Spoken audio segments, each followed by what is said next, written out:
É, adicionar. Vai dar tudo certo. Guardando o Murilo. Já te convidei, Murilão. Tô na Aí. área, grande cobrinha. E Oi aí? aí, Murilão, beleza? Opa!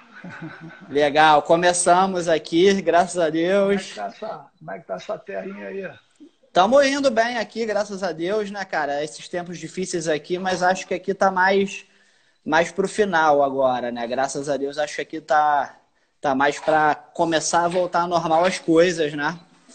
Mas tá tudo bem, Que né? bom, Estamos cara. aqui em casa. Tá conseguindo me escutar bem aí, Morelão? Tô escutando Tá bem, me tudo escutando certo. bem? Tô. Beleza, Murilão. Pô, queria te agradecer, Murilo, aqui, Grace Magazine, eu te agradecendo também pela participação, tá? Essa é a segunda que a gente vai fazer agora toda semana uma live. Semana passada a gente fez com o Manuel Neto, que é o líder de uma academia grande aqui em Portugal, uma equipe grande. Aí você é o nosso segundo convidado, tá? Maneiro, E obrigado. depois Pô, avisando para todo mundo muito que a live. honrado. Boa, pô. É a gente que fica, né?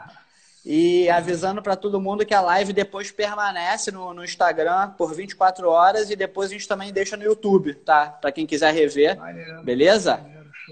Show. Show de bola, cara. Posso começar aqui já com os papos aqui? Podemos Claro, iniciar? vamos nessa, vamos embora. Com tudo, Beleza, vamos nessa. cara. Enfim, primeiro agradecer a presença de todo mundo. Tô vendo que tem o Léo Leite aí, já vi ele aí. O Mauro Aires estava aí também. Consegui ver que uma galera entrou. Daqui a pouco a Maurinho, gente grande também Maurinho. recebe umas perguntas aí também dessa audiência, né? E, cara, queria Maneiro. começar pelo início mesmo, Murilão.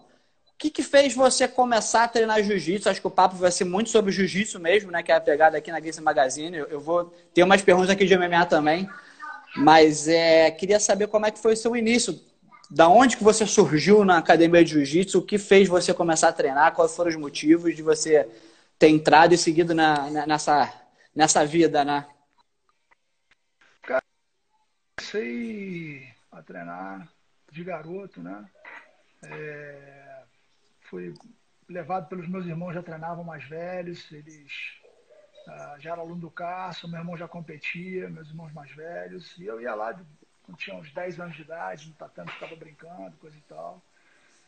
E aí, não segui os passos, né, da família, acabei começando a treinar com 10 para 11 anos, aula infantil lá, com o professor Carlinhos, e que dava aula lá. E revezava muito assim, fazia.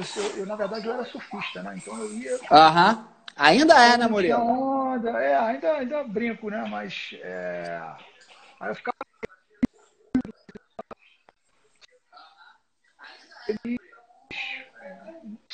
ligação, assim, né? Não tinha aquela coisa ainda não estava competindo na cidade, comecei a competir na adolescência.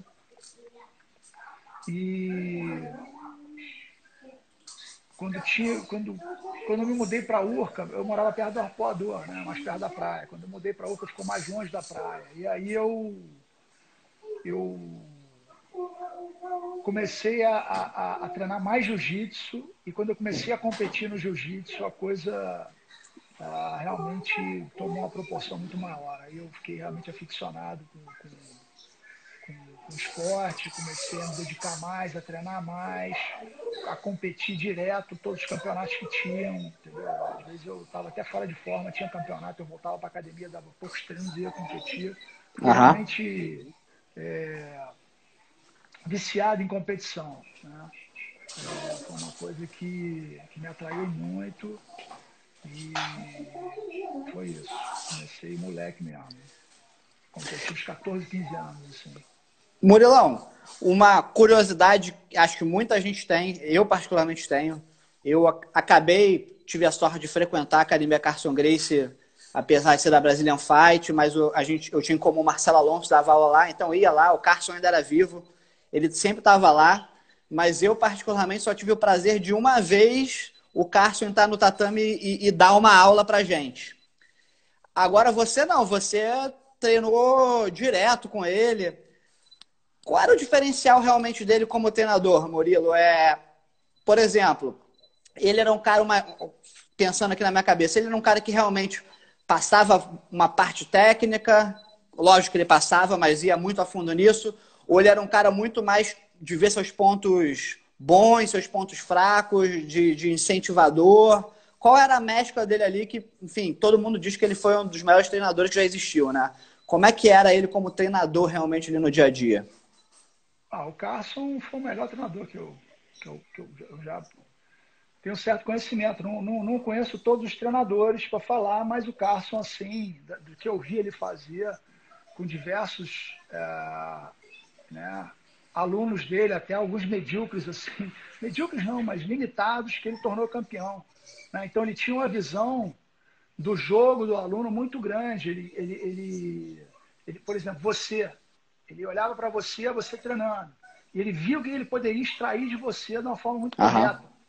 Então eu vi caras limitados, para assim, que nunca, jamais, até o cara depois de faixa preta nunca fez guarda na vida, que ele botou o cara para ser campeão, extraindo do cara o que ele podia fazer. Então, o cara não conseguia fazer guarda. Ele ensinava o cara a virar de quatro de uma maneira e ficar em pé, que era muito difícil segurar o cara embaixo. Então, ele usava as características de cada atleta de uma maneira muito correta. Ele não perdia tempo tentando ensinar uma coisa que o atleta não ia aprender. Mas, para isso, ele tinha que ter a visão e o entendimento rapidamente do que cada um poderia dar, né?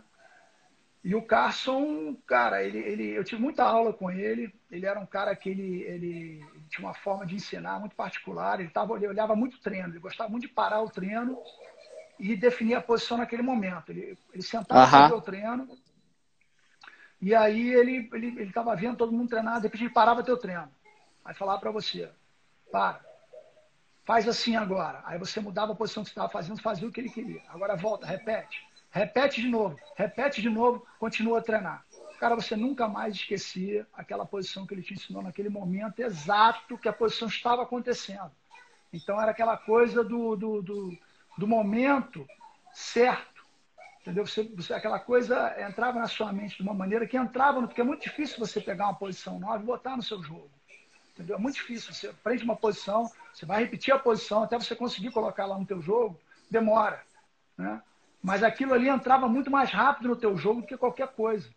Porque ele pegava um pulo, no momento exato que você estava fazendo a posição, ele parava, te corrigia, mandava você repetir poucas vezes, não chegava nem a 10 vezes, e você continuava treinando, e a partir dali você aprendia aquela posição e colocava no teu jogo. Entendeu? Então, era uma coisa assim, cara, impressionante. Quando a gente vinha com posições novas de adversários, né, vamos supor, a gente ia lutar contra adversários nos campeonatos, a gente estudava o jogo do adversário, trazia para dentro da academia para ele, e ele, às vezes, sem conhecer a posição, demorava um pouquinho ali pensando, daqui a pouco ele vinha com uma solução, entendeu? Podia, se não fosse imediato, demorava uns 5, 10 minutos, assim, ele ficava pensando, matutando, a gente fazendo a posição, de repente ele voltava, não, peraí, vamos fazer assim, faz assim, agora muda, pode corrigir a cara em... Vou te falar, uma posição nova que a gente trazia para ele, em meia hora ele matava a posição, no máximo em meia hora ele matava a posição, assim, mas era uma coisa rápida, se não fosse imediatamente, em meia hora ele matava a posição, ele vinha com uma coisa assim que realmente... Olha o Vinicinho falando aí. Caicão. Vinicinho aí na área, Vitor vendo aí. Caicão, Vinicinho. mandando um salve aí pro Vitor, filho do Pinducão.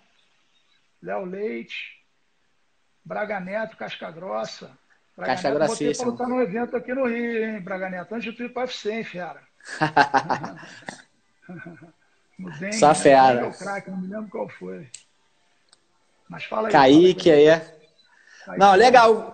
Então, enfim, completando aí a sua sequência, ele fez muita diferença na sua vida. Muito.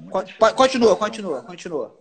O Cássio era um treinador que se preocupava muito com posições sólidas, posições que pudessem ser aplicadas rapidamente com boa performance, com efeito, né? Com uma posição sólida que pudesse ser aplicada com rapidez.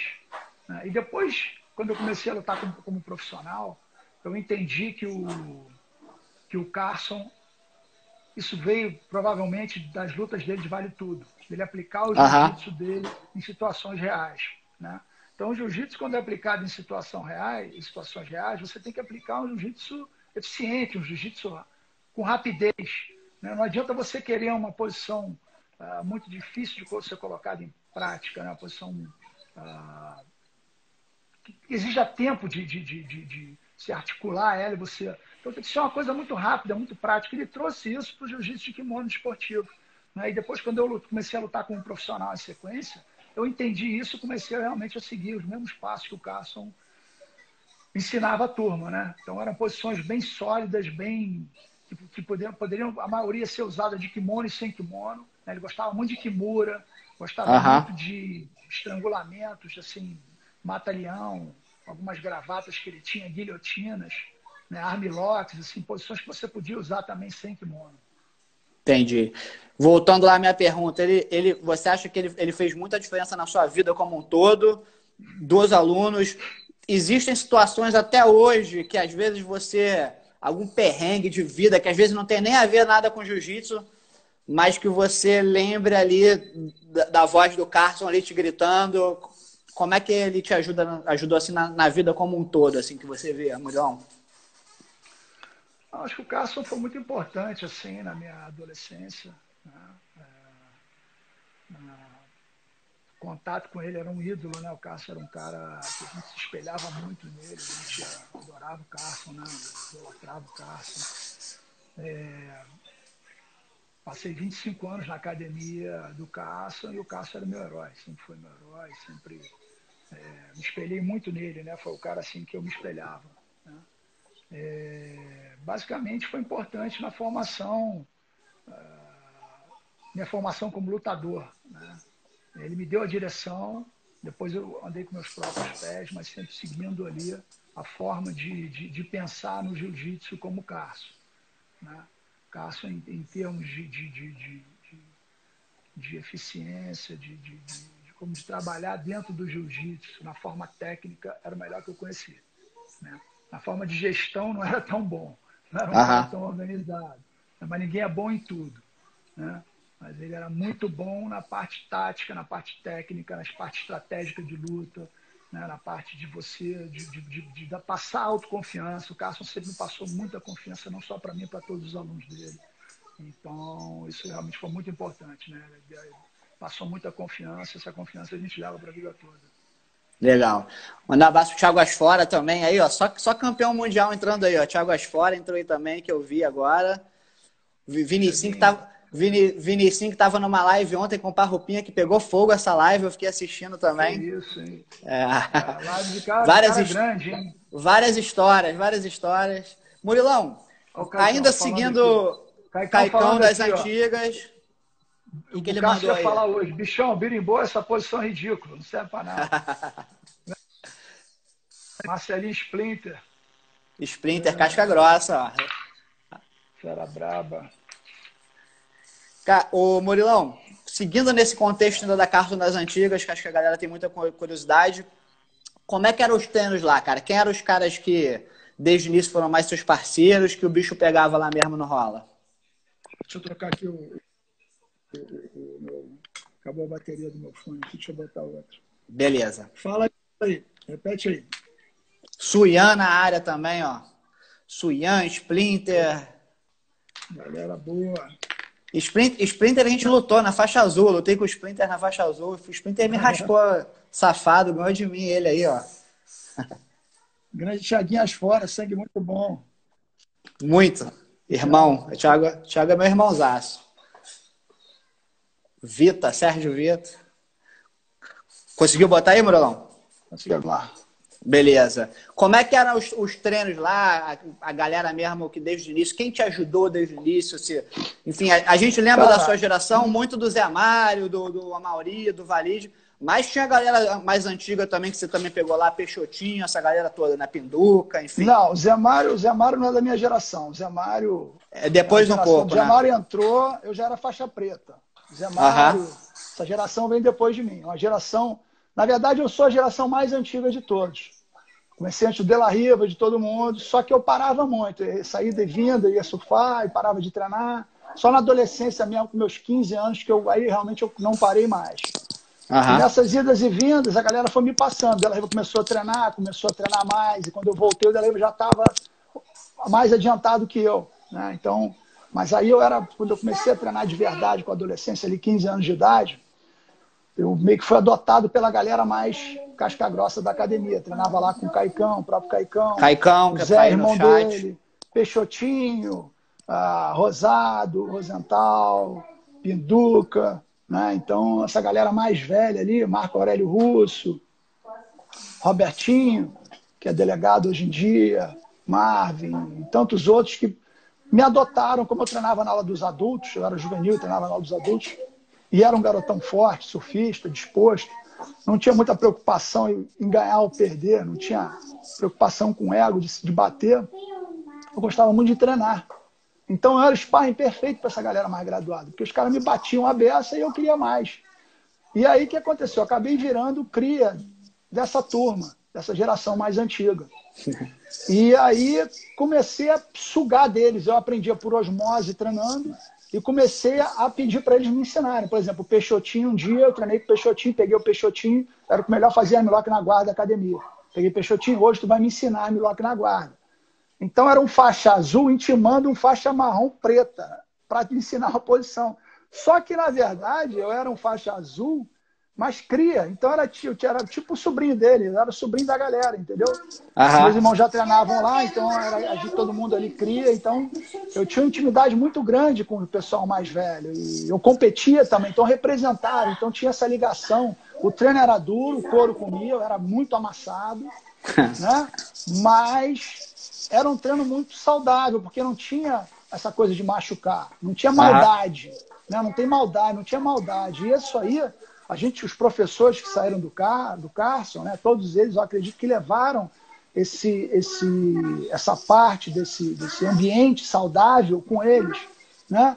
Que é muito importante você ter na sua academia um ambiente de competição, mas um ambiente de competição saudável, onde o companheiro não está preocupado apenas em vencer. Se ele vai quebrar o braço do outro quando o cara não bater. Então, às vezes, é mais legal até você soltar, o cara está resistindo ali, você solta para não machucar.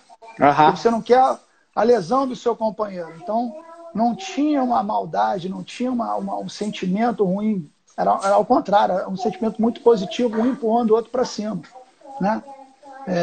Então, cara, eu aprendi muito por osmose, tive vários professores.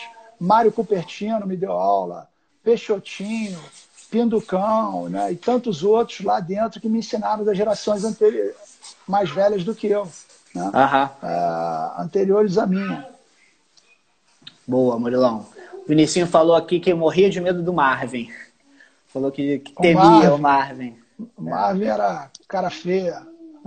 Deixa eu te falar, Murilão, saindo um pouquinho do jiu-jitsu agora, indo para o MMA, mas mantendo o jiu-jitsu aqui como tônica, eu separei aqui 3 lutas de MMA que você fez, que eu acho que uma delas é importantíssima para a história do jiu-jitsu, não que as outras também não sejam, mas essa eu separaria mais desse lado, enquanto as outras, o jiu-jitsu foi muito importante para você nessas lutas.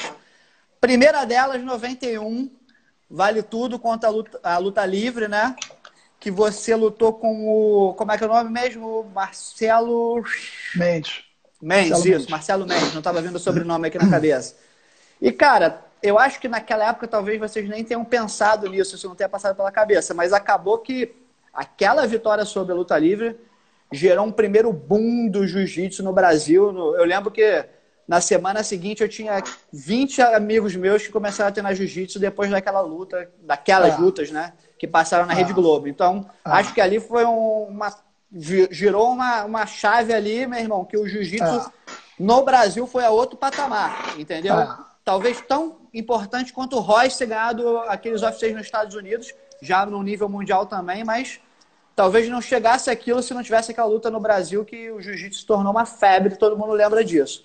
Enfim, vocês tinham isso na cabeça naquele momento? Como é que foi? Fala dessa luta em si. Não, era simplesmente uma disputa entre duas disciplinas, né? Eu fui no primeiro Vale Tudo que teve o desafio da geração antes da minha, que lutou o Renan, o Inácio, Marcelo Berg e Pinduca. Eu tinha uns 17 anos, foi em 83, se eu não me engano, 84, esse desafio. Eu tinha uns 17, 18 anos. E eu fui ver esse desafio. Fiquei muito impressionado, assim, aquela coisa de competidor, gostei, né? Eu vi aquilo ali, gostei. Mas eu era muito cru para participar de uma coisa daquela, né? De um desafio daquele. E também não era meu objetivo. Na verdade, eu entrei nesse mundo profissional, nessa luta de 91, sem ambições de monetárias, de ganhar dinheiro, de ficar famoso. Foi uma coisa realmente para representar o jiu-jitsu, né? Então os caras aceitaram o desafio, o Valide Bocudo foi pro jornal desafiar, os caras aceitaram o desafio. Eles foram num campeonato, né, na Urca, não é isso? No campeonato, na Copa Nastro, na Urca. E aí eu, como era um dos faixas pretas principais dos campeonatos, estava sempre chegando, já tinha sido campeão várias vezes, como faixa preta, absoluto, categoria absoluto, e estava sempre ali, me achei, né? E da academia, era um dos principais competidores de faixa preta, me achei na obrigação de defender o jiu-jitsu.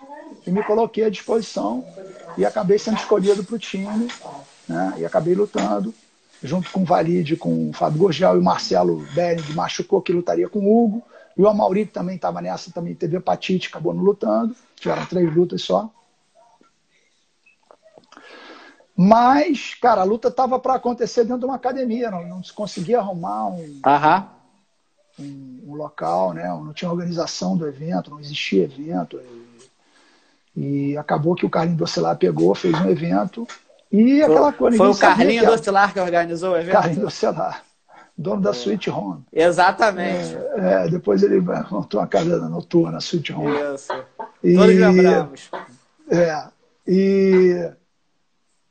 Mas ninguém tinha ambição de nada, assim, cara. Ninguém estava envolvido ali, tinha ambição, sabe? Não tinha noção do que ia gerar, que ia acontecer. O pessoal do jiu-jitsu muito preocupado, né? Com a equipe, que, porra, o Fábio era um cara muito educado, não tinha nunca brigado na rua. Eu era um cara muito educado e as pessoas assim, pô, mas como é que vai ser? Vou botar 2 garotos educados para brigar com os caras da luta livre, que são enormes, os caras vão... Então o próprio pessoal do jiu-jitsu estava assim, preocupado com a nossa capacidade, até duvidando da nossa capacidade, né? Só que você ser um bom lutador de MMA e de vale tudo não tem nada a ver com brigar na rua, né? Muito pelo contrário, o pessoal não sabia disso, né? E se provou isso com o tempo, né? Grandes brigadores de rua não tiveram futuro no MMA e no vale tudo. E acabou que passou na Globo e, cara, e foi assim, realmente como você falou, cara, eu acredito que no passado tenha tido alguns movimentos assim de crescimento com lutas, mas essa luta com certeza foi assim absurdo, foi um boom assim, eu me lembro a gente indo na praia assim e as pessoas olhando assim meio que de uma forma meio com admiração e assustadas ao mesmo tempo, né? Era um misto de susto com admiração quando via a gente falando, aqueles malucos que brigaram lá na semana passada na Globo, um mês atrás, e ao mesmo tempo uma curiosidade para saber quem era, né? Então a gente passou assim por uma certa... Ficamos conhecidos e o jiu-jitsu explodiu, cara. Realmente explodiu, as academias lotaram, né? Muita gente que eu conheço começou a treinar, assim, muita gente que depois teve, né, se desenvolveu e virou grandes lutadores aí. Gente que veio da luta livre para o jiu-jitsu também. Sim, muita gente foi. Né? Muita gente passou da luta livre para o jiu-jitsu. Então foi assim, cara, um movimento muito grande, um crescimento ali muito grande para o jiu-jitsu. Essa vitória foi muito importante, muito marcante para o jiu-jitsu. E para mim foi uma honra poder ter participado, né? Legal, cara. Pra quem não sabe disso, quem não viveu essa época, mas foi exatamente isso mesmo, cara. Vocês lutaram e o jiu-jitsu virou uma febre no Brasil inteiro, né? Saiu às vezes até de um feudo ali no Rio de Janeiro e no Nordeste, em qualquer lugar começou a abrir academia, todo mundo querendo treinar e, enfim, acho que foi um passo, na minha opinião, foi um dos passos mais importantes para o crescimento do esporte, do nosso esporte, foram essas lutas que vocês fizeram, que foram televisionadas. Indo para outras 2 lutas suas de MMA, Tom Erickson, que, porra, você tinha feito 2 lutas, pegou um cara, sei lá, 40 quilos mais pesado que você, e 40 minutos, né, 45 minutos de MMA ali, E depois também, um pouco mais à frente, você pegou o Matt Lindland, né, que, para a galera de hoje que não sabe, era o cara mais falado da época, né? O olímpico de wrestling e tudo mais, né? Ou seja, era uma grande pedreira que você pegou na época. E essa luta, especialmente, você teve que finalizar o cara 2 vezes, né? Enfim, então imagino, sei lá, fico imaginando a sua cabeça na hora ali, quando tu pegou o cara e não, o juiz errou, continuou a luta. O quanto é importante, até o emocional não foi para você nessa luta também, para ter a cabeça, continuar ali e pegar o cara de novo. Enfim, dá um parecer aí dessas 2 lutas pra galera. Enfim, nessa eu já acho que o jiu-jitsu deve ter sido muito importante para você dentro dessas lutas, né? Com o Tom Erickson, você ficou por baixo ali, quase pegou ele no armlock uma hora e se defendeu muito bem, que o cara era um monstro, né? E você tinha feito 2 lutas no mesmo dia. E essa também que você finalizou 2 vezes, o Matt Lindland. Enfim, fica à vontade aí para falar, Murilão. Dá um salve aqui pro Machadão, meu afiliado lá de Dallas, grande Machado, forte abraço, meu querido. Aqui o Marcelinho Splinter tá falando que a Sweet Home foi a melhor época do jiu-jitsu. Eu vi. Do jiu-jitsu é de outra coisa, Splinter. Boa, Splinter, mas é verdade. Muito boa. Cara, você falou 2 lutas aí, cara, que realmente fazem parte. Foram 2 grandes desafios para mim e 2 testes psicológicos muito eu tenho 3. Eu considero que eu tive 3 testes psicológicos na minha carreira de Vale Tudo e MMA. Esses 2 foram 2 deles, né? O outro foi a luta contra o Rampage, que eu peguei na quarta para lutar no domingo completamente despreparado. Também foi outro teste psicológico muito grande, né? E nessas 3 lutas, com certeza, o jiu-jitsu me ajudou muito, né? Na primeira, eu estava com o Carson. De todas essas 3 lutas, eu estava com o Carson na primeira, né? E o Carson me passava tanta confiança, me preparou tão bem, que a confiança, o cara era muito grande, o Tom Erickson muito preparado. Na verdade, o meu manager não queria que eu entrasse nesse torneio de 8 lutadores por causa do Tom Erickson. O pessoal estava querendo botar um lutador maior e sugeriram até que eu colocasse o Carlão, mas o Carlão era meu aluno e eu não concordei. Na verdade, eu discordei por o Carlão ser meu aluno. Eu achei que eu, na verdade, que deveria pegar o lutador mais difícil e entrar no torneio mais difícil. Não poderia ver o meu aluno lutando no torneio mais difícil do que a minha luta seria, né? Então, eu também queria me testar, né? Eu tinha lutado, já vinha lutando, tinha a luta contra a luta livre, tinha feito uma luta no Brasil contra o Joe Charles, que pesava 120 quilos, já era um cara muito pesado. E queria realmente me testar e sabia que esse evento ia ser difícil. Eram 8 lutadores, com a presença do Tom Erickson, que era um cara assim, muito conhecido nos Estados Unidos. A história do Tom Erickson, Mark Coleman, Mark Kerr e Kevin Handeman, e de Dan Henderson no MMA, foi que eles não se classificaram para as Olimpíadas de 96, para a equipe olímpica. Então eles entraram no MMA na sequência, né? Todos eles foram para o MMA. Então eles vieram muito treinados, todos atletas de ponta, e a luta contra o Tom Erickson, essa primeira, foi a terceira luta da noite. Eu fiz 2 outras lutas, tive a sorte de ganhar rapidamente. E já era esperado, tá bom de cada lado da chave, já era esperado que a gente fizesse a final, né? Eu estava muito bem preparado, mas eu era bem mais leve, né? Eu pesava 90 quilos, o Tom Erickson pesava 130. Eu meço 1,87, o Tom Erickson quase 2 metros. Então era o cara quase um gigante, né? E a luta era para ser 30 minutos, e os caras, aos 10 minutos, foi um grande teste pelo seguinte. Eu disse que foi um grande teste psicológico. Foi pelo seguinte: aos 10 minutos de luta, o juiz chegou pra gente e falou: olha, não tem mais tempo. Então eu estava lutando ali por baixo, batendo de baixo para cima nele, ele batendo de cima para baixo, valia cabeçada nessa época. Então um cara com a cabeça enorme, dando cabeçada, e eu tinha que defender de cotovelo, mão, cabeça por baixo, e ao mesmo tempo batendo nele, tentando pegar. 10 minutos de luta, o juiz falou que não tinha mais tempo, né? Então, cara, eu fiquei ali realmente... a estratégia toda que você traça, vai embora. Vai embora. Como é que vai ser isso? Então você... aí vira um teste psicológico, né? Porque você tem bons momentos, e com a luta dura você tem bons momentos e maus momentos. Não é igual você entrar e bater no cara a luta inteira. Isso é uma luta, teoricamente, fácil... Ou pode acontecer de você estar muito bem e você encaixar na luta e dar uma sorte. Mas se você pega uma luta dura, do mesmo nível que você, teoricamente, a luta vai ser dura para os dois. Você vai ter seus momentos, o adversário vai ter seus momentos, vai ser lá e cá. Né? E era isso que estava acontecendo. A luta lá e cá, e o cara muito maior do que eu. Né? Então, realmente, essa luta foi um grande desafio nesse ponto. Né? E aí, os 10 minutos de luta, eu estava muito bem. Até os 20 minutos, ele deu uma equilibrada. Dos 20 aos 30, ele ficou melhor do que eu, porque eu comecei a dar uma cansada. Ele já não estava mais na minha guarda. Enquanto ele estava dentro da minha guarda no chão. Ele ficou em pé há um maior tempão ali te rodeando. Ficou em pé, né? mas eu levantei e caía, e vinha para o chão de novo, tentando trazer ele para o chão, porque o cara muito grande em pé comigo, o cara me dá uma mãozada. O risco muito grande, né? Mão muito mais pesada, o cara super em forma. Mas também ele não queria ficar no chão. Então ficou uma luta ali, ele fugindo do chão, eu meio que querendo trazer a luta para o chão. E dos 30 aos 40 eu dei uma cansada boa. E ele vinha, me batia e saía, eu não conseguia pegar ele até que os 40 minutos encerraram a luta. Os 30 minutos eles falaram que ia ter mais 10 minutos e encerraram a luta. Acabou sendo decretado empate. Mas foi realmente um desafio muito, muito grande, cara. E me amadureceu muito. Para mim foi a minha luta mais difícil. E me amadureceu muito como lutador. Né? Nada poderia ser pior do que isso dentro do ringue. E depois disso eu estava querendo lutar contra wrestlers do meu peso. Aham.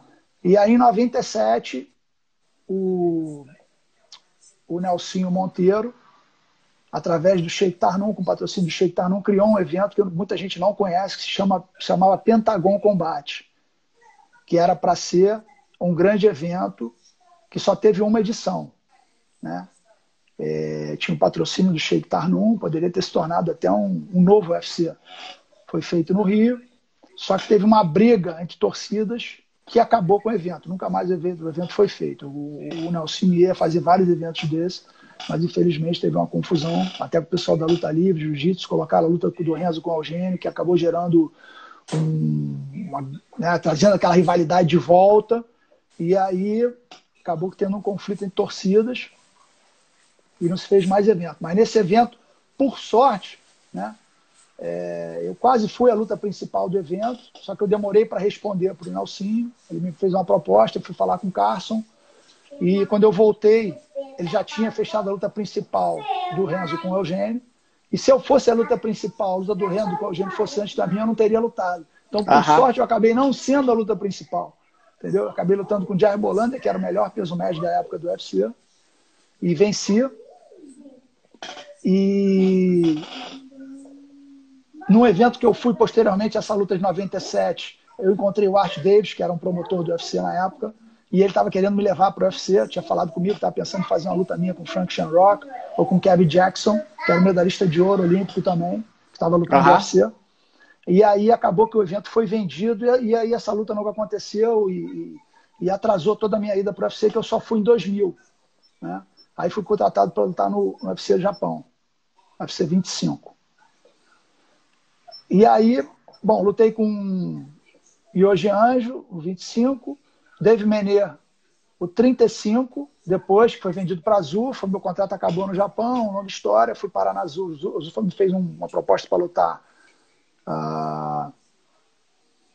no primeiro evento deles em Las Vegas contra o Chuck Liddell, que vinha de 2 nocautes, do Guy Messer e Kevin Handeman. E fiz uma boa luta, né? Muita gente achou que eu venci, e foi aquela discussão, e acabaram me oferecendo a oportunidade de lutar pelo cinturão, né? Ou fazer um rematch com o Chuck Liddell, lutar pelo cinturão.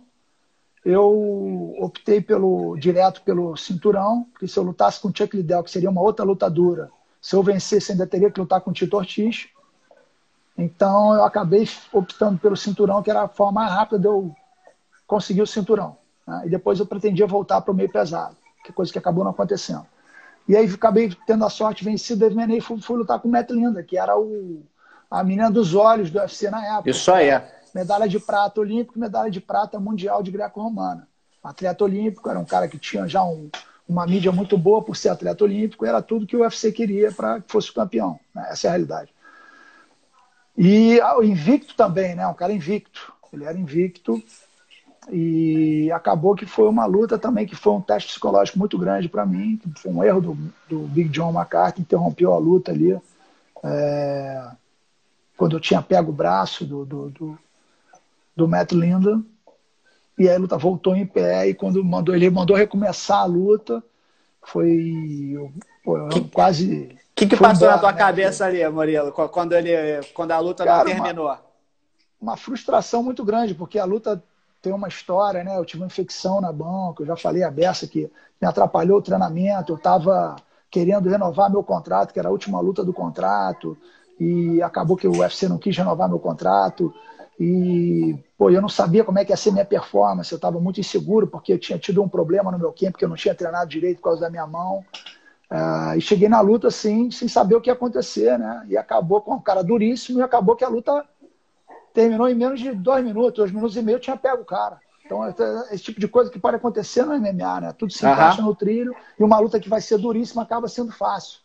Eu derrubei o cara que era campeão de greco-romana, passei, montei, ele virou, peguei na posição que eu faço muito bem, que é o armlock invertido, já saí no braço, braço esticado, tão esticado que o braço chegava a estar esticado, com o ombro dele levantado para fora, assim.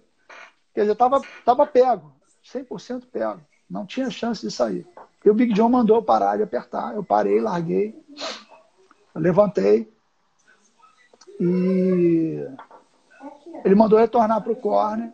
Né? Ele primeiro quis botar o braço no lugar. O Matt Linda falou que não tinha batido, aí ele se confundiu todo. Aham. E aí me mandou voltar para o corner. Eu muito frustrado, quase saí do ringue aquela hora. Sorte que a porta não abriu. E aí voltei a lutar, consternado. O primeiro round foi difícil me concentrar, mas consegui me concentrar para o segundo. E aí voltei para a luta, fiz um round melhor no segundo. Mas ele também lutou bem no segundo round. No terceiro eu voltei melhor ainda, porque já tinha conseguido me concentrar completamente. E aí eu voltei, dei um knockdown nele, caí na guarda batendo, passei para o lado, ele virou, eu peguei novamente. Acabou sendo um dos únicos caras que bateu 2 vezes na mesma luta, né? Boa. Pagou o karma, coitado. Lembrando aqui uma entrevista que eu fiz com o Dana White, deve ter sido até uma entrevista mais louca que já fizeram com ele. Na época eu não falava nada de inglês, quase. O meu tradutor foi o Cal, que é seu faixa preta, né? Claro, Cláudio Monteiro. E aí, eu lembro que ele comentou na entrevista que a gente perguntou quem é o seu jiu-jitsu predileto no MMA. E isso foi em 2011. Ele, Murilo Bustamante e tal, falou bem de você pra caramba, foi legal. Murilão, voltando pro kimono aqui. Mundial de 99, correto? Que você foi campeão. Antes você já tinha batido na trave uma vez e ficado em terceiro uma outra vez, né? Me vê se eu tô falando besteira. Você pegou pelo caminho que foi o Macaco e o Léo Dalla nesse daí? Foi quem que você voltou pelo caminho? Você lembra? Eu lutei com o Leandro Borgo, a primeira luta. A segunda luta, Macaco. Terceira luta, o Fábio. Foi o Fábio, a final com o terceira. Paulão. O Paulão que semifinal. pegou. O Léo Dalla foi o Paulão que pegou do outro lado, então. Né? Não sei, eu sei que o Paulão pegou o comprido e não sei mais quem. Tá. Comenta aí esse título, cara. Você, enfim, tava caçando esse título, você já estava lutando MMA na época, então foi talvez... A verdade é o seguinte, eu vinha muito bem nas competições, né? De azul a marrom, eu perdi 2 ou 3 competições, competi tudo que tinha. Né? A faixa marrom não perdi nenhuma, a faixa roxa eu lutei 1 ano e meio de faixa roxa, perdi uma luta em vantagem, fui sempre campeão peso absoluto. Marrom, sempre campeão peso absoluto, faixa azul, sempre campeão peso absoluto. Faixa preta, assim, quando eu comecei de faixa preta, fui campeão peso absoluto, algumas vezes. Aí, chegou na faixa preta, Fábio Gurgel e Traven começaram a fazer uma frente. A Mauri passou para a faixa preta para me ajudar, porque eu ia competir sozinho contra eles. E aí foram nossos arquirrivais, né, durante muito tempo. Traven, Fábio e, posteriormente, o Castelo, em 94. Então, os campeonatos estaduais eram como se fossem os campeonatos mundiais na época, né? Porque não tinha nem Confederação Brasileira. Isso.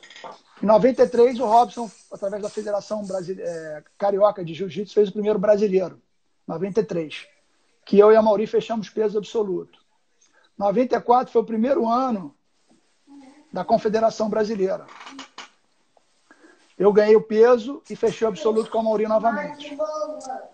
95 eu não lutei o brasileiro em nenhum campeonato, porque eu estava para lutar com o Hugo Duarte, um evento de luta que ia ser no Scala, organizado pelo filho do Chico Recarei, que acabou não tendo esse evento, e eu dispensei uma primeira luta que eu teria no Japão. Eu coloquei o Carlão Barreto, que era meu aluno, e acabei não lutando em 95, não lutei o brasileiro. Fiquei treinando o ano inteiro sem kimono. E o Mundial, o primeiro Mundial em 96 foi em janeiro, uma época muito ruim. E eu estava nessa transição de kimono e sem kimono. Então juntou duas coisas para mim em 96. Primeiro, eu estava numa transição vindo de sem kimono para kimono. E o segundo, uma época ruim que eu realmente não consegui me dedicar como deveria. Em resumo, não merecia ser campeão em 96. Né? Perdi para o Fábio na final da categoria. Fábio merecidíssimo, estava dedicado, lutando muito bem. Mereceu ser campeão, não merecia, não consegui me concentrar. 97 não lutei o Mundial, porque estava na batida de vale tudo novamente. Aí lutei com o Jair Bolander em setembro de 97. 98, mesma coisa, voltando da transição, sem kimono, estava treinando maravilhosamente bem, assim, na academia, pô, ninguém me ganhava na academia nessa época, treino, eu estava ganhando de todo mundo, pô, pontos, estava assim, voando. Mas eu errei a mão, cheguei no campeonato, overtraining, um pouquinho de overtraining, né? E falta de competição de kimono, senti falta de competição de kimono, porque não estava competindo de kimono, errei a mão, fiquei em terceiro, na categoria e no absoluto. Cara, 99, eu fiz tudo certo. De 98 para 99, eu me preparei, foi assim, cara, foi preparação perfeita, cara. Eu tava voando, assim. Fui campeão brasileiro em 98, né? 97 eu não lutei brasileiro. Na sequência, fui campeão brasileiro em 98. Continuei treinando de kimono, do Mundial em diante. E 99, cara, eu tava muito bem, assim, tava muito bem, muito gás. Tanto é que do Mundial pro brasileiro, que eu fui campeão absoluto, brasileiro em 99, eu praticamente não treinei tanto. Eu treinei tanto pro Mundial que pro brasileiro de 99, eu meio que carreguei a bagagem do meu treinamento pro Mundial. Entendeu? Então nem treinei tanto, cara. E tive uma das melhores performances minha, com 33 anos de idade, lutando com a garotada, tudo garoto novo.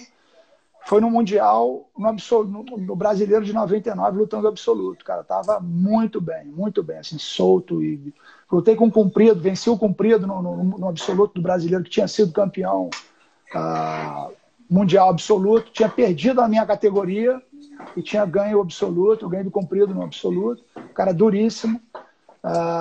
E de outros garotos também, Cláudio Moreno, Tatá, Daniel Grace. Então, pô, só luta com cara duro, mas estava muito preparado e carregando a minha preparação do Mundial de 99, entendeu? Assim, foi que me ajudou. Porque eu não treinei tanto para o brasileiro, né? E aí foi isso. Foram esses 3 campeonatos mundiais que eu lutei. Depois de 2000, aconteceu uma tragédia onde morreu um aluno nosso no campeonato, faleceu, teve um problema. Eu acompanhei, eu estava lá no ginásio. Eu acabei não lutando por causa disso, foi uma tragédia, todo mundo ficou muito assim, abatido, eu fiquei muito abatido, não lutei no dia seguinte, fiquei... E todo mundo da equipe que lutou teve uma performance muito, muito ruim, assim, todo mundo ficou abatido com aquilo. O garoto treinador fez o camp com a gente no Rio, era do Ceará, fez o camp com a gente no Rio direto. E aí depois eu acabei que lutei o Mundial de Master para aproveitar, que foi em agosto de 2000 e foi meu último campeonato de kimono. E daí eu emendei, já tinha lutado, na verdade, já tinha estreado em 2000, em abril, de 14 de abril de 2000, estreiei no UFC 25 no Japão. Outubro, lutei o Pancrase no mesmo contrato do UFC, que era uma companhia japonesa que fazia a franquia do UFC. Lutei contra o Kikuta, Sanai Kikuta, que posteriormente foi campeão do ADCC, lutando até com o Saulo na final. E aí em diante foi só vale tudo MMA. Em 2000 fui chamado pela Zufa para lutar em Las Vegas, contra o Chuck Liddell, 2001, digo. E aí em diante foi só luta. Boa. Profissional. Só antes de fazer a próxima pergunta, que o Vinicius tinha dito que o Charuto fazia a preparação física dele no Sweet Home, ainda voltando lá no Sweet Home, que a preparação do Charuto era no Sweet Home. O Marco Túlio, nosso amigo Tulhão, não sei se ele ainda tá aí, se ele desistiu, mas ele entrou, mandou um abraço. Ele falou se a gente não mandasse um abraço para ele, que eu ia me ver com ele depois. Mamão tá aí também, Parrupinha apareceu aí também na O live. Palpinha tá falando aqui, o Jean. Isso aí, o Jean. Irmão Boa. Esqueci o nome dele agora, do irmão dele.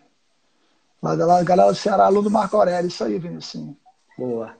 Mandando um abraço então aí pra essa galera. Murilão, quem era seu adversário de pano que era o mais carne de pescoço aí? Se você pudesse separar algum cara que na sua, sei lá, pode ser em todas as faixas ou só na faixa preta, quem era o cara que era sua pedra no sapato ali que você ficava mordido que tinha que lutar e tinha que ganhar, enfim, sei lá.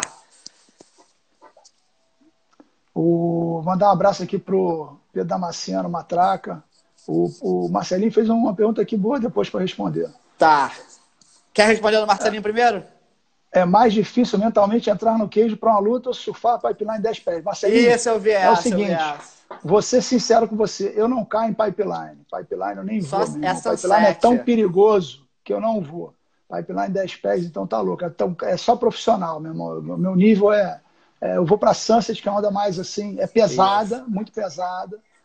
Mas a preparação mental é mais ou menos a mesma, pai. Porque quando tu toma o caldo, a parte mental te ajuda a sobreviver, porque ela te leva para o fundo, te dá um caldo, te arrasta, meu irmão.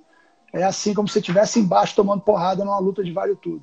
É mais ou menos a mesma coisa. Tem que ter cabeça ali e psicológico para sair da roubada. Fico imaginando meus amigos que surfam Jaws. Aí não é mole não. Mas fala aí, desculpa.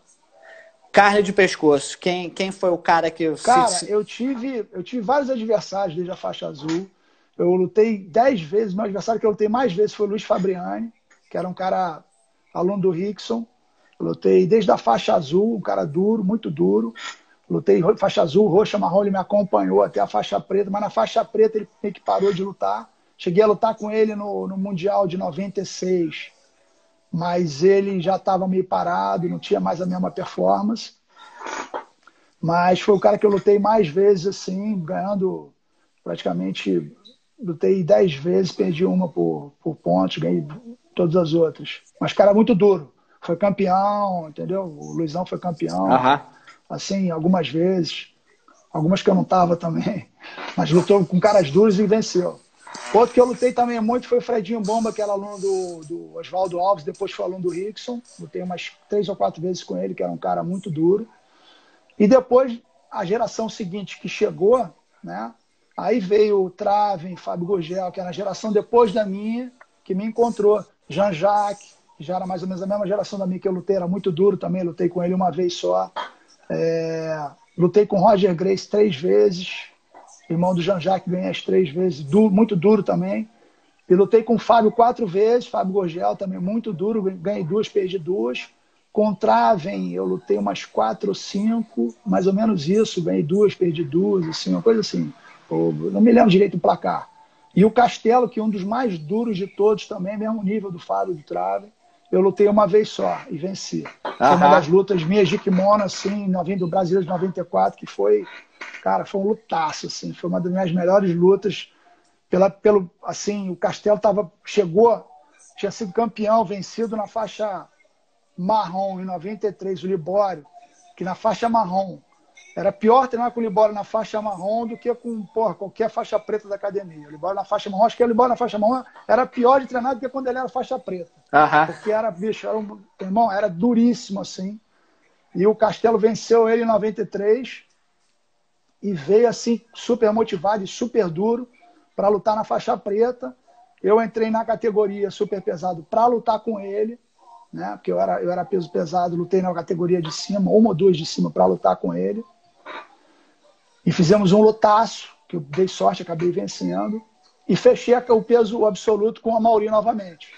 Então, eu e a Mauri vencemos o brasileiro, 93 e 94. Mas esses foram realmente os mais duros, assim, os caras mais duros que eu lutava de kimono. Se você fosse separar uma luta mais marcante sua de kimono, seria essa com o Cachalo que você citou? Ou é difícil separar, enfim?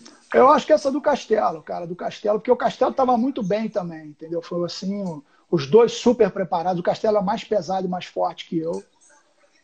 Então, dificultou mais ainda, né? Então, ele veio, era aquela chegada. A gente tem mais ou menos a mesma idade, talvez seja 1 ou 2 anos mais velho que o Castelo. Mas ele veio aquela coisa da chegada do garoto, quer dizer, de garoto não, porque não tinha nada de garoto, mas do cara chegando da faixa de baixo. Libora entrou aí na live aí também. Libora entrou na live aí também. Monstro. Meu irmão, acabei de falar de você aqui, monstro. Foi mesmo. Faixa marrom, ninguém te aguentava. Era pior que na faixa marrom do que na faixa preta. Uma desgraça. E aí, cara, o Castelo estava muito preparado, e eu muito preparado. Então, foi aquela luta assim que não foi você, sabe, peguei um cara duro, mas eu estava muito bem, o cara não estava muito bem. Não, foi assim, foi uma luta. Teve lá e cá.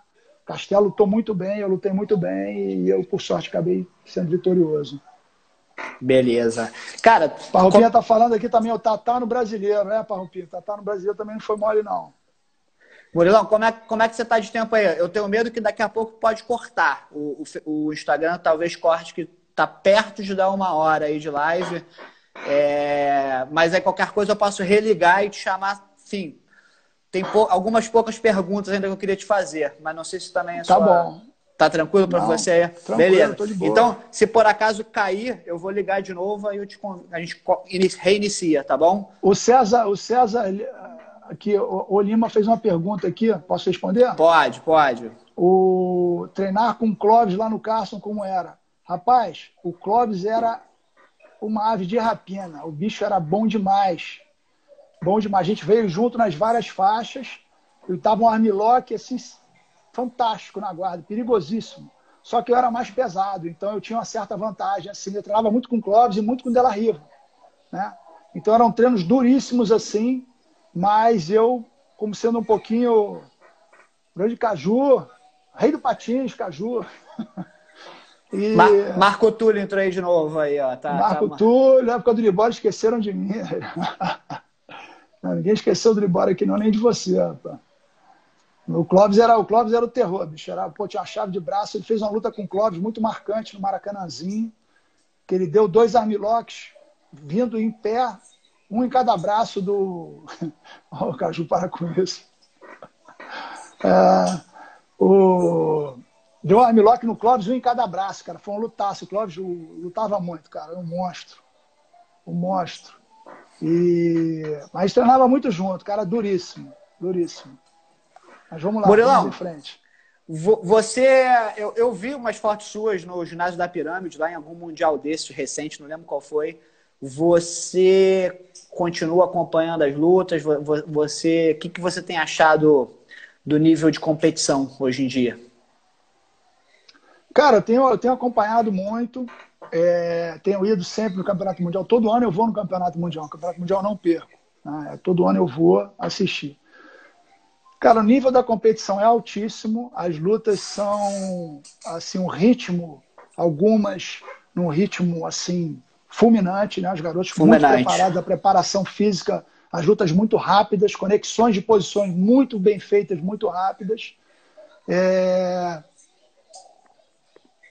Algumas posições, né? Muitas novidades, assim, mas todo campeonato tem alguma coisa que me chama a atenção, né?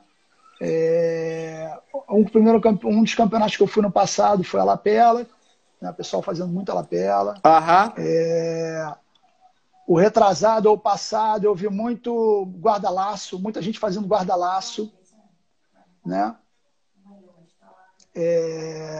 Agora, no geral, o que me chama muita atenção, cara, que é um ponto, assim, muitas raspadas novas, né? Assim, minha guarda muito evoluiu muito minha guarda, evoluiu muito a guarda. As quedas você vê pouco, assim, não vê tanta queda, galera puxando mais para a guarda, principalmente galera mais leve, né? Galera mais pesada, assim, que mais trocando em pé, tipo o João Gabriel, Bochecha, Lô, né? Mas a galera mais leve, assim, puxando para a guarda, às vezes os dois ao mesmo tempo. Mas uma coisa que, cara, né, eu procuro sempre aprender com essa galera nova, o que eles estão fazendo, né?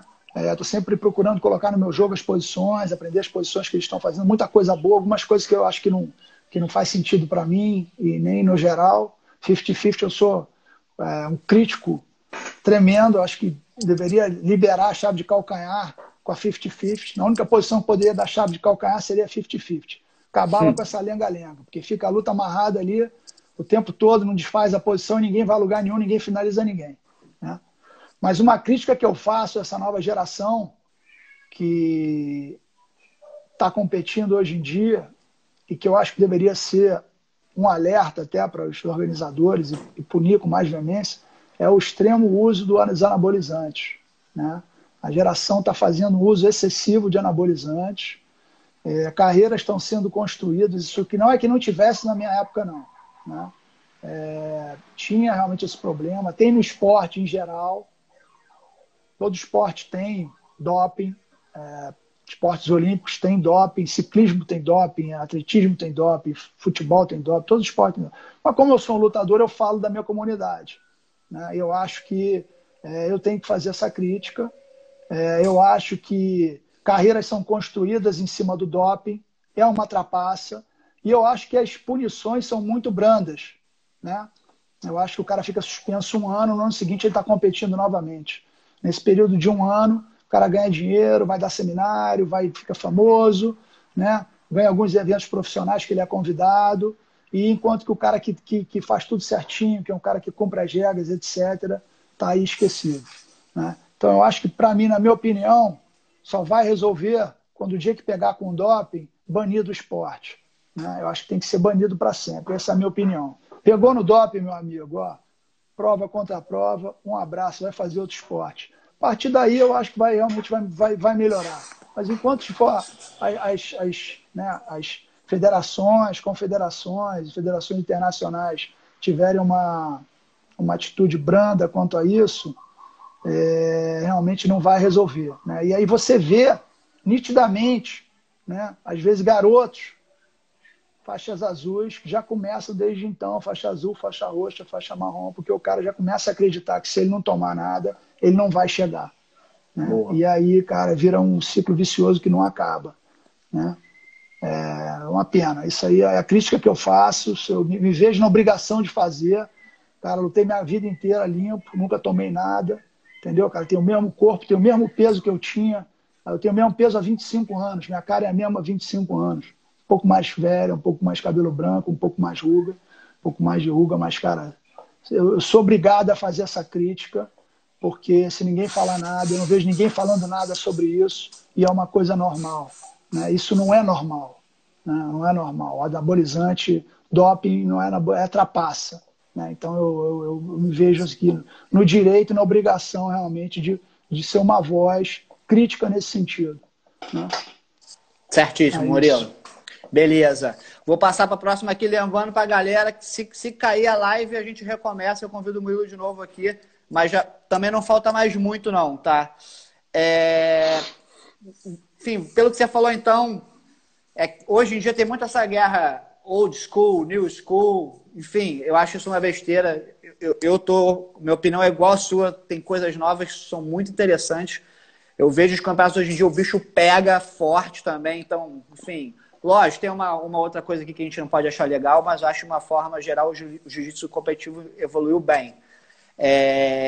Indo para a próxima pergunta, para você, quem é o melhor atleta que você viu em ação nos tatames, Murilo? Se é alguém mais das antigas, se é alguém mais da nova geração, quem é? Ou se quiser falar mais de um, quem são os caras que mais te chamaram a atenção? Se tem alguém da nova geração que te chama muito a atenção quando você assiste, comenta aí. Cara, eu gosto, assim, quando eu entrei, né, os feras da minha academia, que eram minhas inspirações, era Peixotinho e Pinduca, né, os caras que eu me inspirava, né? O Pinduca, eu vi o Pinduca já parando de lutar, pegar uma luta de vale tudo em 2 semanas, né? A luta do Marco Rua, ele estava parado de lutar. Quando ele subiu a escada da academia, que ele estava dando muita aula de ginástica, tinha aberto uma academia de ginástica. Ele viu o Robson falando para o Carson que os alunos do Carson só tinha mutuca, que ninguém ia pegar a luta com o Marco Rua. E isso 2 semanas para a luta, sem ter dinheiro envolvido. E aí o Pinduca pegou uma luta em 2 semanas sem estar treinado e sem ter dinheiro envolvido. Então, esse era o tipo de exemplo que eu tinha de bravura dentro da academia que eu frequentava, né? Então, eu garoto, cresci vendo esse tipo de exemplo. Peixotinho, Pinduca, né? Os caras que eram os melhores dessa época, né? Posteriormente, eu crescendo, né, me tornando faixa preta e com vários, assim, treinando com vários atletas de diferentes épocas, os dois que me chamaram mais atenção, um pela velocidade que aprendeu o jiu-jitsu, né, que virou um fenômeno, que foi o Libório, o cara passou da azul à preta em 5 anos, assim, ganhando tudo, um cara duríssimo, que para mim foi o cara mais duro que eu treinei, ele e o Ricardo De La Riva. De La Riva mais leve do que eu, né? O Clóvis também, muito bom. Mas De La Riva me chamava a atenção que era muito leve, não era forte, extremamente técnico. Então, eu mais pesado, mais forte, nós fazíamos treinos duríssimos, eu e De La Riva. Ele com uma técnica excepcional, né? E o Libório é um monstro, desde a faixa azul já vinha dando trabalho para todo mundo na academia e sempre aprendeu jiu-jitsu rápido, sempre foi um fenômeno. Esses dois, para mim, realmente foram os da minha geração, assim, da geração passada, eu vou dizer Peixoto e Pinduca, mas da geração... Mas tinham vários outros na academia, né? Eu tô falando Peixoto e Pinduca, que eram os que mais competiam. Mas Rosado, é para separar mesmo, quero que você separe num patamar diferente. Né? Esses realmente foram os que eu vi, assim, bons que são muitos. Chamaram mais atenção. Da nova mais de tempos mais pra cá, tem alguém que você... Se é o Roger, se é o Bochecha, se é outra pessoa, sei lá. O Roger, não posso deixar de falar do Roger, né, cara? O Roger para mim, ele é o exemplo da eficiência do jiu-jitsu tradicional, né? Você vê o jogo do Roger é um exemplo do jiu-jitsu como tem que ser feito. Sem muita firula, é um jiu-jitsu objetivo, um jiu-jitsu sólido, né? Com boas quedas, boas passadas, uma montada duríssima e estrangulamentos. Não tem grandes posições floreadas e berimbolos e 50-50. Né? Então você vê que ele joga um jogo ali muito bem feito, muito sólido, mas é um jiu-jitsu ortodoxo. Né? E foi aí campeão, não sei quantas vezes, o melhor competidor de todos os tempos aí, né? Me chamou sempre muita atenção desde garoto, né? Até porque quando garoto ele não tinha essa performance tão boa, ele foi melhorando com o tempo, amadurecendo, né? E filho do Maurição, que era um dos grandes casca-grossas do Rod. Quando eu era garoto, Maurição lutava contra os meus ídolos da academia, Peixotinho, etc. Né? Então, também com jiu-jitsu muito sólido. E o Roger também é um cara que sempre teve o mesmo corpo, o mesmo peso. Você vê na cara dele que ele não mudou nada. Então, é um exemplo de um atleta limpo que faz um jiu-jitsu ortodoxo e chega no sucesso, consegue o sucesso. Né? Exemplo de que não se precisa tomar anabolizante para ser campeão. Não é verdade? Sim. Além do mais, a garotada coloca até a saúde em risco, porque ninguém sabe o que vai acontecer. Boa. O Massa Rosado, é filho do Rosado, acho que mandou um abraço aí, viu que você comentou do Rosado, aí ficou contente. O Ian Cabral, meu ex-companheiro de treinos também, que lutou UFC, Caixa Grossa de Jiu-Jitsu, tá aí também na live, só para mandar um abraço. Grande Ian Cabral, forte abraço, irmão. Pô, Caixa Grossa. Quase estive com ele lá em Barcelona. Ele é o cara lá de Barcelona, né? Lá na Espanha. Tive lá visitando. Legal, Murilão. Murilão, pra gente encerrar, eu acho que o Instagram foi legal, com a gente não cortou. Enfim, as perguntas finais aqui mesmo agora. Cara, eu queria que você comentasse um pouco da fato de você ser um faixa coral. Enfim, na minha cabeça, sei lá, quando eu ganhei a faixa preta, eu nunca pensei que era um dia você faixa coral, né? Às vezes é uma coisa distante assim. Na verdade, nunca nem liguei pra grau, nada disso. E você hoje, recentemente, né, adquiriu essa graduação, assim, como é que é isso para você? Já pega um status de mestrão a grão-mestre, sei lá, enfim, imaginando um dia que eu for um faixa coral, se eu chegar lá. E, enfim, como é que foi essa honraria aí na sua vida? Pô, maior festaço na sua academia, presença de um monte de gente bacana lá. Comenta aí. Foi muito legal, cara. Mandar um abraço aí pro Mestre Rosado, que o Massa falou que está assistindo a live. O único faixa vermelha do Carson aí, o maior com a gente dentro da academia, casca grossa. Eu, garoto, com 20 e poucos anos, treinava com Rosado com 40 e poucos e me amassava. Até os 50 anos estava amassando todo mundo lá. Quer dizer, até depois disso. Mas sempre foi um exemplo para a gente dentro da academia. E a faixa é o seguinte, cara, eu nunca me importei muito com grau, né? A gente não tinha no Carson nem no Brasil, eu acho, a gente não tinha essa cultura de grau. Né? Essa coisa veio com o tempo, a graduação.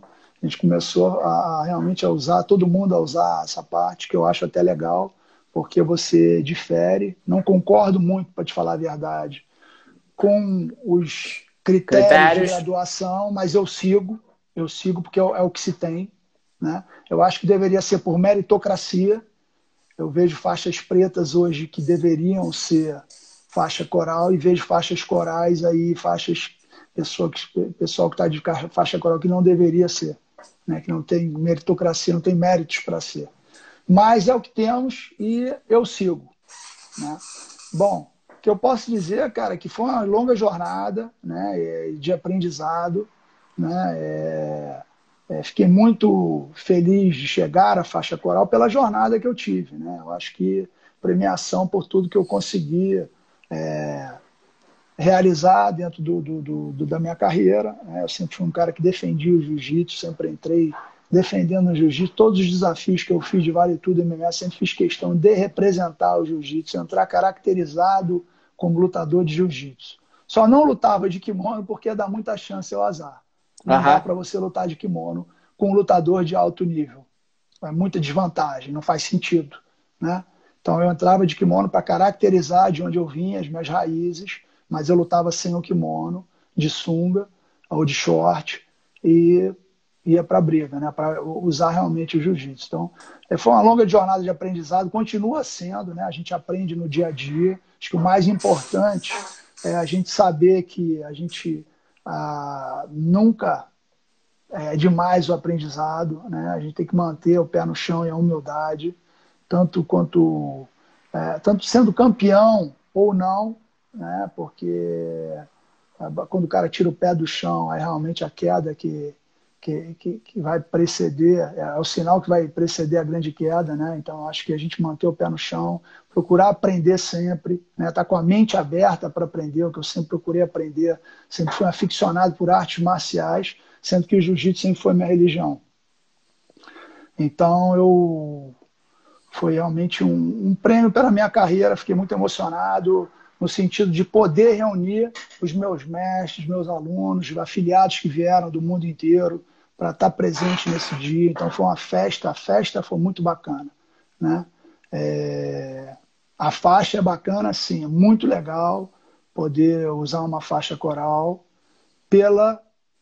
por representar a jornada e a dedicação e a resiliência, o sofrimento, a superação, tudo aquilo que você consegue fazer, né, que você conseguiu fazer na sua carreira. Né? Isso aí é um prêmio muito bacana. Né? Mas, basicamente, ela vai simplesmente amarrar a tua cintura. Sim. Então, e você esquece que você está usando. Você usa a faixa coral, muito legal, mas depois você não está mais ligando se a faixa coral não é. A faixa está servindo para amarrar o teu kimono. Né? Aquele dizer é muito sábio. Né? O faixa preta ele é o faixa branca que nunca desistiu. Exato. E é justamente isso. Você perseverar, você se superar e estar ali, né? Batendo cabeça, treinando, aprendendo, tendo a humildade de aprender e treinar. Né? Deixar o ego do lado de fora do tatame, né? Porque se você levar o ego para dentro do tatame, nunca vai dar certo. Né? Vaidades e egos do lado de fora do tatame. Se você não quer bater, não quer perder, não pratique luta, não pratique jiu-jitsu. Porque por melhor que você seja, uma hora você vai bater, vai perder. E isso é que é o legal. Você conseguir, né, trazer esses exemplos todos para a sua vida e que vai te ajudar a superar as dificuldades aí. O jiu-jitsu dá muita fé, né? A gente está vivendo a quarentena aí. Eu acredito que, como eu, os praticantes de jiu-jitsu têm a certeza e a fé que vai acabar tudo bem. Mesmo todas as academias de jiu-jitsu do mundo estando fechadas, a gente está num prejuízo muito grande, mas a gente tem a fé e a certeza que no final tudo vai dar certo. E isso aí vem com certeza do jiu-jitsu, de toda essa resiliência que a gente passa, que a gente tem, superação que a gente está habituado a fazer. A gente vai passar por mais essa fase aí e vai vai superar isso aí e vai voltar à vida normal. Legal, Murilão. Murilão, queria te agradecer, tá? Falar pra galera que tá assistindo que permanece aí no Instagram, acho que por 24 horas, a live fica lá nos stories, quem quiser ver de novo, enfim, quem não viu inteira, vai pro YouTube também, eu tento salvar aqui depois pra gente colocar no YouTube. Semana que vem, galera de São Paulo, se tiver alguém de São Paulo assistindo, a gente vai estar com o Roberto Godoy, que é uma figura importante para a história do jiu-jitsu lá em São Paulo, então vamos estar conversando com ele semana que vem e na outra semana mais algum convidado legal também. Toda semana vamos estar trazendo alguém aqui no Instagram da Gracie Magazine. Cara, muito obrigado, Murilão. Aí é um prazer ter falado contigo e, porra, desejo aí tudo de bom para você também, pro seu filho, né? Seu filhão aí, agora nessa sua fase pai também. Pro surf aí no Hawaii, em Sunset. A gente se embarra esse ano por não aí. sei como é que vai ser, não, rapaz. Esse ano, Se vai dar para todo ano eu passar lá, procuro. né?